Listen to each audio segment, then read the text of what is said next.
మిత్రులారా, కుల వివక్షత నేను పుట్ట ముందుకు ఎలా ఉందో కానీ నేను పుట్టినప్పటి నుంచి చూస్తున్నాను. దారుణం ఉంది, మహా ఘోరంగా ఉంది. ఈ దారుణము ఘోరమైన కుల వివక్షతను వ్యతిరేకించడానికి మాకు కొద్దిగా సపోర్ట్ చేసినది కమ్యూనిస్ట్ పార్టీలు. ఆ తర్వాత కుల వివక్షను చూపిస్తున్న దొరలను, రెడ్లను, వెలమలను, కమ్మలను తరిమి కొట్టిన వాళ్ళు, దోపిడీకి వ్యతిరేకంగా పోరాటం చేసిన వాళ్ళు కమ్యూనిస్టుల తర్వాత నక్సలైట్లు మాత్రమే. ఆ క్రమంగా మనం తీసుకుంటే 1950 తర్వాత 1950 తర్వాత ఈ దేశంలో ఉన్న పౌరులందరికీ భారత రాజ్యాంగం కొన్ని హక్కులను కల్పించడం జరిగింది. అందులో మనలాంటి మామూలు ప్రజలకు కానీ, మామూలుగా జీవించే ప్రజలు, ఈ దేశంలో జీవిస్తున్న ప్రజలకు ఆర్టికల్ 12 నుంచి వెళ్ళి ఆర్టికల్ 31 వరకే భారత రాజ్యాంగం ప్రొటెక్షన్ ఇస్తుంది. మిగతా అన్ని పెద్ద కులాలకు, వ్యాపార కులాస్తులకు మాత్రమే దోహదపడుతుంది. మనం బట్టలు చెప్పుకుంటాం, భారత రాజ్యాంగాన్ని పట్టుకోవాలి, భారత రాజ్యాంగాన్ని చదవాలి, భారత రాజ్యాంగాన్ని చెప్పేవాడు ఎవడు చదవలేదు. వాడు పట్టుకొని తిరుగుతుంటాడు భారత రాజ్యాంగం. అందులో ఏముందో తెలియదు, కానీ భారత రాజ్యాంగం పేరుతో నాయకత్వం వహిస్తున్నారు. కుల, మత, ప్రాంతీయ వివక్షతను తొలగించడానికి ఆర్టికల్ 15 అలా బల్లగుద్దు చెప్తుంది. దాన్ని ప్రొటెక్షన్ చేసుకోవాల్సిన బాధ్యత మనది. ఆర్టికల్ 15 కుల, మత, ప్రాంతీయ అసమానతలను పాటించకూడదు, అది పాటిస్తే నేరం, చట్టము అనేది భారత రాజ్యాంగంలో చెప్పబడుతుంది. మరి దీన్ని పోలీసు వ్యవస్థ కానీ, పాలన వ్యవస్థ కానీ ఎందుకు అమలు పరచలేదు? అంటరానితనాన్ని నిర్మూలించడానికి ఆర్టికల్ 17 ఉంది. అసలు అంటరానితనాన్ని నిర్మూలించడానికి కోసానికి ఏర్పాటు చేయబడ్డ ఆర్టికల్ 17ను ఆమోదించడానికి పార్లమెంటులో ఎవరు సపోర్ట్ చేయలే, వ్యతిరేకించారు. అంబేద్కర్ను అవమానపరిచారు, శ్రీనివాసన్ గారిని అవమానపరిచారు. జగజ్జీవన్ రావు హాస్పిటల్లో ఉన్నాడు. ఆర్టికల్ 17 ఎవరికి ఇష్టం లేదు. అంటరానితనాన్ని నిర్మూలించాలని కోరిక ఎవరికి లేదు. సర్దార్ పటేల్, వల్లభాయ్ పటేల్కి అసలుకే లేదు, నెహ్రూకు లేదు. కానీ అంటరానితనాన్ని నిర్మూలించాలంటే జగజ్జీవన్ రావు గారు మళ్ళీ పార్లమెంట్కి రావాలని చెప్పి ఆయన హాస్పిటల్లో అంతర్జాతీయ కార్మికుల సమావేశానికి పోయి దానికి అధ్యక్షత వహించి కార్మికుల చట్టాలకు సంబంధించిన యాక్టును తయారు చేసి కార్మిక మంత్రులకు అధ్యక్షత వహించి వస్తున్న క్రమంలో జరిగిన ఫ్లైట్ యాక్సిడెంట్లో తన మోకాలు విరిగిపోతే హాస్పిటల్ ఉంటే అప్పుడు అంబేద్కర్, శ్రీనివాసన్ గారు పోయి, అయ్యా ఇది పరిస్థితి, నువ్వు లేని పార్లమెంటులో మన జాతులకు అన్యాయం జరుగుతుంది అంటే అప్పుడు పోయి నెహ్రూను సర్దార్ వల్లభాయ్ పటేల్ బెదిరిస్తే తెల్లారి పార్లమెంటులో అది తీర్మానంలో అందరూ చేతులు ఎత్తి సపర్లు పెట్టారు. అప్పటిదాకా అంటరానితనాన్ని నిర్మూలించే యాక్ట్ 17 ఆర్టికల్ 17ను ఎవరు ఆమోదించలే. ఆర్టికల్ 21 ఉంది, జీవించే హక్కు ఉంది మనకు. ప్రతి మనిషి జీవించాలి, రాజ్యాంగం కల్పించింది. ఆర్టికల్ 21 ఇచ్చింది. 21 జీవించే హక్కు ఉన్నప్పుడు చంపే హక్కు ఎవరికి లేదు కదా. మరి ఏందండి రాజశేఖర్ను చంపడం? ఎంత దారుణము, ఎంత అన్యాయము, ఎంత అక్రమము. కుల మతాలను పాటించకూడదు ఆర్టికల్ 15 చెప్తే, కులాంతర విహారాలు చేసుకుంటే తప్పేంటి? మార్పు, చైతన్యం, విప్లవం వస్తుంది. అక్కడ చేంజ్ ఆఫ్ మానసిక పరమైన ఒత్తిడి నుంచి విముక్తి పొందడానికి కోసానికి కులాంతర వివాహాలు పనిచేస్తుంటాయి. మరి కులాంతర వివాహాలను వ్యతిరేకిస్తున్న ఈ కుల సంఘాలకు, ఈ దుర్మార్గులకు, ఈ దుష్టులకు ఈ ఎస్సీ సంఘాలు ఏవైతున్నాయో, పెద్ద పెద్ద సంఘాలు ఇప్పటిదాకా చెప్పినాయో, ఆ కొడుకులు 42% రిజర్వేషన్ కావాలంటున్నారు. ఇది ఎంత దారుణం అండి. మాదిగలను, లంబడలను, కొయ్యలను, గోండలను హత్య చేస్తారు, వాడికి రిజర్వేషన్ కావాలన్నాడు. కాలేర్కర్ అన్నాడు బీసీలకు రిజర్వేషన్ కాదు, బీసీలలో మన గ్రామాల పోటీ తిరుగుతూ భిక్ష వేసుకుంటున్న సంచార జాతులు ఏవైతున్నాయో ఆ సంచార జాతులు మాత్రమే అంట. చదవండి ఒకసారి రిపోర్టు. ఎస్ఎస్సీ చదవాలి, మనం వాళ్ళకి ఇవ్వాలన్నాడు. ఎస్సీ ఎస్టీలకు తర్వాత వాళ్ళకి ఇవ్వన్నాడు. ఈ మున్నూరు కాపులకు, ఈ గోండుల కొయ్య, ఈ యాదవులకు, గొల్ల కుర్మలకు వీళ్ళందరికీ రిజర్వేషన్ ఇవ్వాలని ఆర్టికల్ 340లో లేదు. ఆర్టికల్ 340లో లేదు. కానీ వాడంటాడు నేను బీసీలకు రిజర్వేషన్ 42% అయితే కాకపోతే నేను చచ్చిపోతున్నా ఒక ఎస్సీ లీడర్ అంటాడు.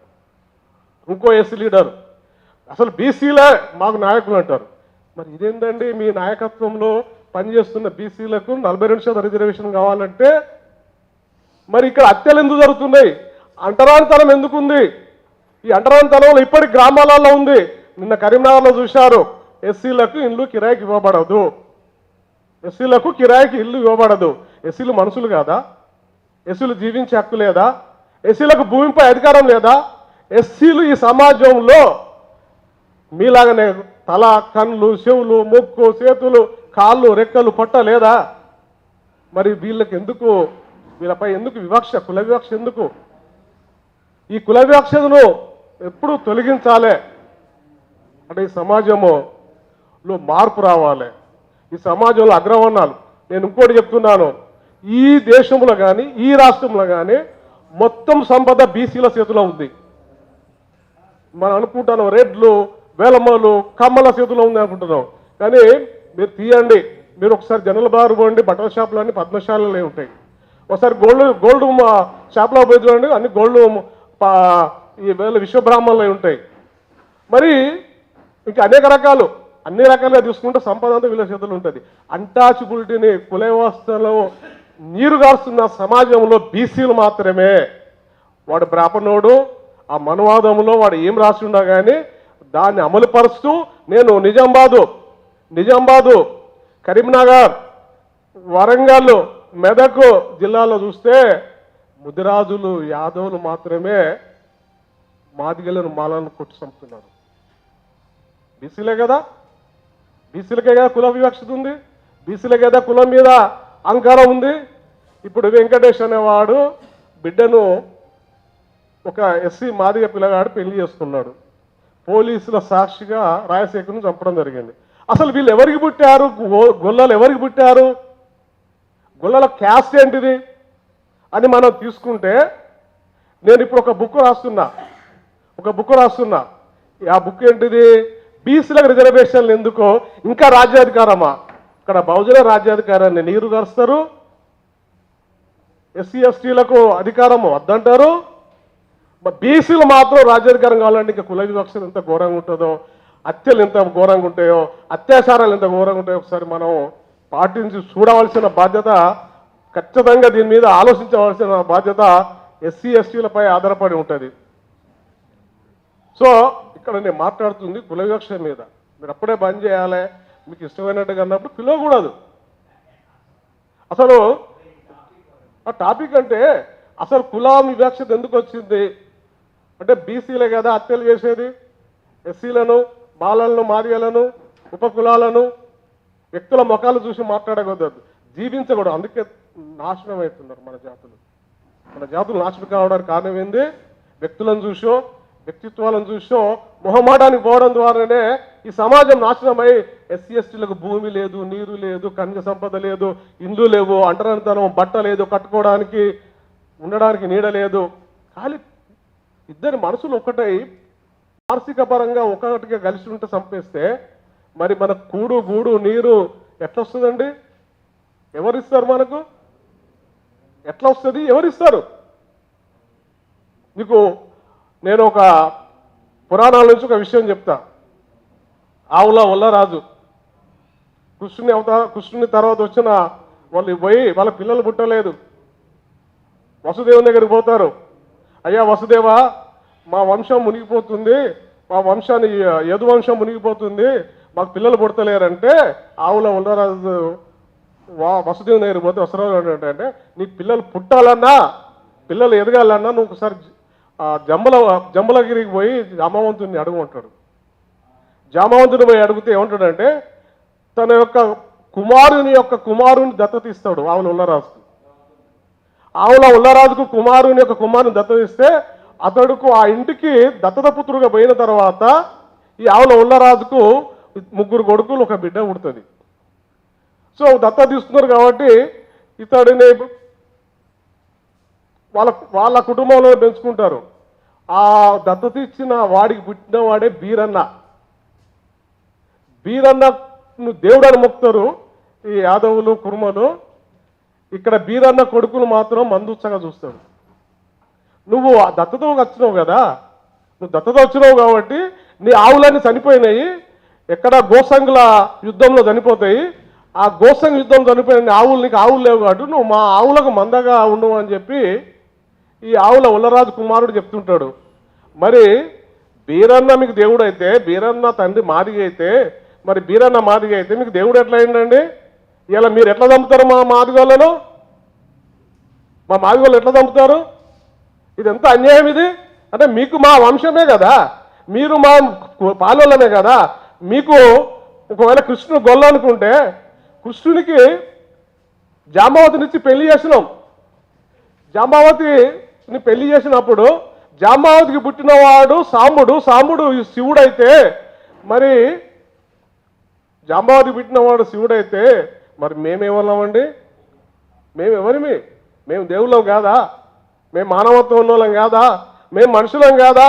మమ్మల్ని ఎందుకు హత్య చేయాలి అంటే తరతరాలుగా మేమున్న సమాజాన్ని మమ్మల్ని నీరు గారుస్తూ మాకు పుట్టిన కులాలే ఇలా బీసీలుగా అదవుతున్నా. నేను ప్రతి కులం ఎలా పుట్టిందని చెప్పి నేను ఆదిధర్మంలో రాసిన ఆదిధర్మాన్ని చదవలసిన బాధ్యత అన్ని కులాలు, మాల మాదిగలు, మాది ఉపకులాలు ఖచ్చితంగా దాన్ని పాటించవలసిన అవసరం ఉంటుందని చెప్పి నేను ఖచ్చితంగా మీ అందరు చెప్తున్నాను. అతి త్వరలో డిసెంబర్లో బీసీలకు రిజర్వేషన్లు ఎందుకన్న పుస్తకం 100 పేజీల బుక్ రిలీజ్ కాబోతుంది.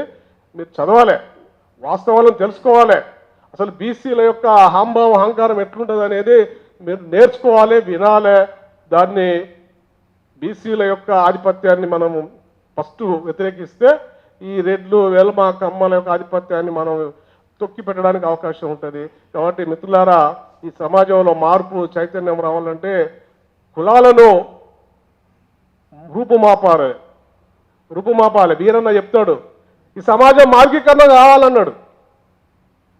కామ్రేడ్ వీరన్న అంటాడు సమాజం మార్గీకరణ అయినప్పుడే కులవ్యవస్థ నిర్మూలన అయితే, కులవ్యవస్థ నిర్మూలన అయినప్పుడే సమాజములో భారత రాజ్యాంగాన్ని అమలు పరిచిన వాళ్ళం అయితే ఉంటాడు.